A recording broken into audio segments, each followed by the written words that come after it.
And although a lot of times you get the comments like, well, you're an agent, you're trying to sell me something, you're an agent, you're trying to list my house, you're an agent, you're just trying to make a commission. Let's go look at the data. What's nice about looking at the data is that data doesn't lie. It just tells us exactly what's happening. It doesn't have an opinion. It doesn't care whether you have an opinion on something, whether I have an opinion on something. It just is facts. So this comment comes from a video, and this was done exactly 3 months ago when the market was still a little bit frothy. It was still hot. People were seeing already the changing in the interest rates, and they were trying to still kind of lock in what they felt was a good deal in order to buy a house here in South Florida. And so now fast forward 3 months, and now we've got certainly a different take as to what's happening. And again, the data will show it. So first up, let's get some context out of the way. So what you're going to see is from August 2021, so an entire year ago, the average sale price for a home in Jupiter. Now again, all markets are slightly different, but we're talking about South Florida, and by and large, there's a lot of similarity with some of the data that I'm sharing with you. But to be very specific, these are numbers from Jupiter, Florida, which, if you're not familiar, is in Southeast Florida. And it's the northern tip of Palm Beach County. In August of 2021, the average sale price for a home was $787,622. Now you're going to say, Eddie, well, that's an expensive house. Depending on where you're coming from, that's either going to be expensive or realistic or inexpensive. $787,622. Fast forward in a year from there, so exactly August of 2022, so last month, the average sale price of a home in Jupiter, Florida was $1,054,268. That represents an increase of 33.85%. Okay. Then you look at August of 21 and you just go back another year. So now it's going to go back 2 years as opposed to going back one. We're going to go back 2 years. And in August of 2020, the average price of a home in Jupiter, Florida was $679,635.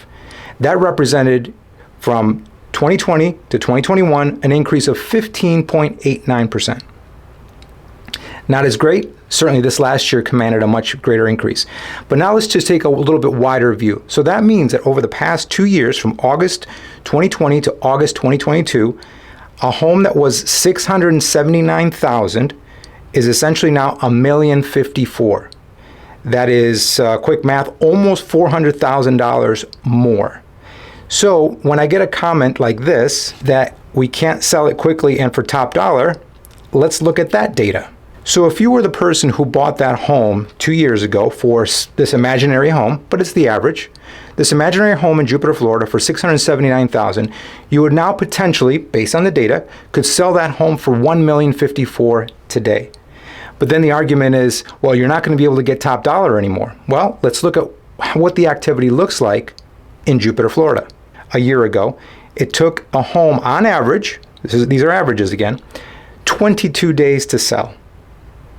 So now fast forward a year, August 2022, it is now taking 27 days to sell a home. So is that a sign of a complete collapse? I don't think so, but you may be the judge of that. And I'll share one other important indicator, and that is the absorption rate. And if you're not familiar with the absorption rate, it essentially is the time it takes for the market to absorb a home. So how much time is a house sitting on the market? In August 2021, in the midst of the frenzy, it took 1.1 months, and in August 2022, it is now 2.57 months. So has that increased? Absolutely. But do you know what represents a market imbalance, meaning buyers and sellers imbalance? It is an absorption rate of 5 to 6 months. So we are nowhere near that, which then supports the reason why home prices are still high here in South Florida.